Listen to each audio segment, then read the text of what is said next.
کہ عورتوں کا اپنے رشتہ داروں کی قبروں اور اولیاء کرام کے مزاروں پر جانا کیا جائز ہے؟ کہ کسی بھی قبر پر جائیں تو ان آداب کا خیال رکھیں اس معاملے میں بیان کیے گئے ہیں. بین نہ کریں، بال نہ کھولیں، منہ نہ پیٹیں.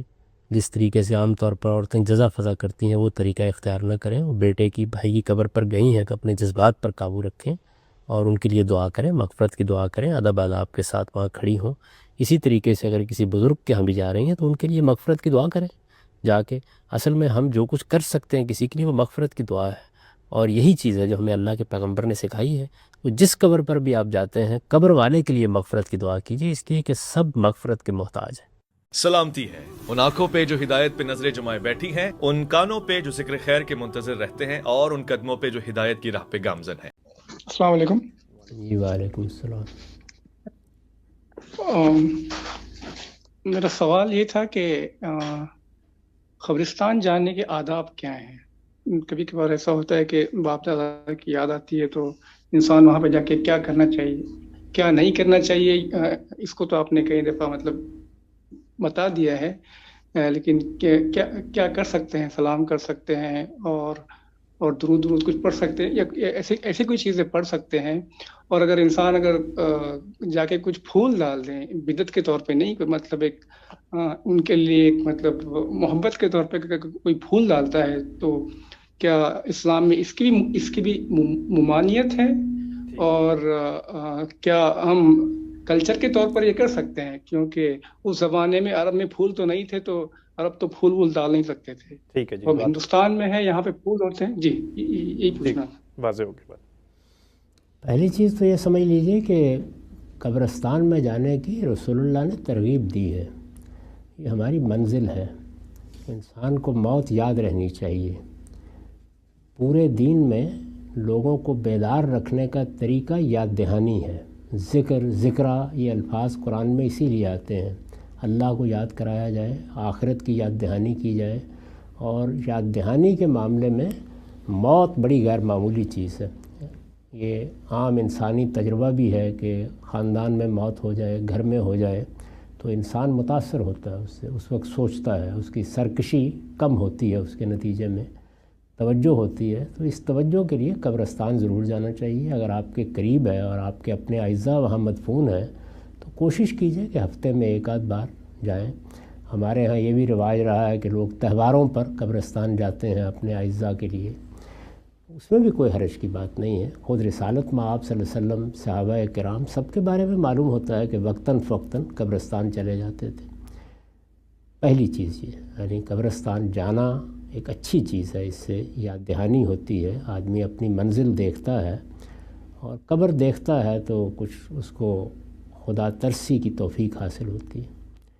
دوسری چیز یہ ہے کہ آپ اپنے جذبات کے اظہار کے لیے کوئی پھول لے گئے یا کوئی اور چیز آپ نے اس طرح جا کے ڈال، کوئی حرج کی بات نہیں ہے. اس سے کوئی ممنوع نہیں قرار دیا گیا.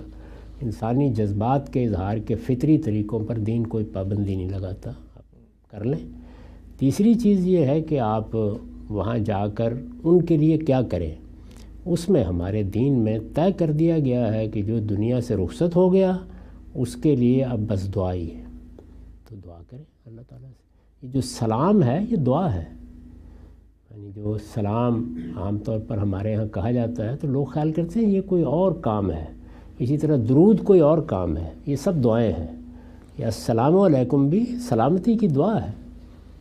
ہر مسلمان جب دوسرے سے ملتا ہے تو ہمارا شعار یہ بنا دیا گیا ہے کہ ہم کہتے ہیں السلام علیکم، تم پر سلامتی ہو. اسی طرح رسالت میں آپ صلی اللہ علیہ وسلم کے ہاں لوگ جا کہتے ہیں سلام پیش کرنے کے لیے آیا ہوں. ان کو احساس نہیں ہوتا کہ یہ بھی سلامتی کی دعا ہے. اسی طرح درود کیا ہے؟ رحمت کی دعا ہے. یعنی درود کا مطلب کیا ہے؟ درود کا مطلب ہے اللہم صلی علی محمد، پروردگار محمد صلی اللہ علیہ وسلم پر رحمت فرما. یہ سب دعائیں ہیں. تو یہ دعائیں آپ بزرگوں کے لیے بھی کرتے ہیں، انبیاء کے لیے بھی کرتے ہیں، اور اسی طرح اپنے اعزاء اقربا کے لیے جا کے دعا کریں. یہ جو عام طور پر دعا سکھائی جاتی ہے کہ السلام علیکم یا اہل القبور، تو وہ بھی اصل میں ان کے لیے دعا ہے. سلامتی دنیا میں بھی چاہیے اور سلامتی آگے اس رستے پر بھی چاہیے جس کی منزل آخرت ہے، اور سلامتی آخرت میں بھی چاہیے. تو سلامتی کی دعا کرتے ہیں. اور بھی دعائیں آپ کرنا چاہیں. ہمارے ہاں بہت سی دعائیں جنازے میں پڑھی جاتی ہیں. ان میں خاص طور پر جو دعائیں رسول اللہ صلی اللہ علیہ وسلم نے پڑھی ہیں، میں نے وہ دعائیں جمع کر دی ہیں اپنی کتاب میں بھی، اور جگہوں پر بھی آپ کو مل جاتی ہیں۔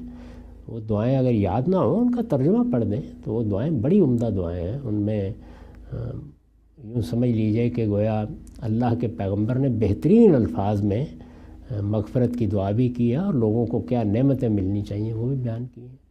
تو آپ ضرور کریں، وہاں کچھ دیر آپ بیٹھیں جا کے، اس میں بھی کوئی حرج کی بات نہیں ہے۔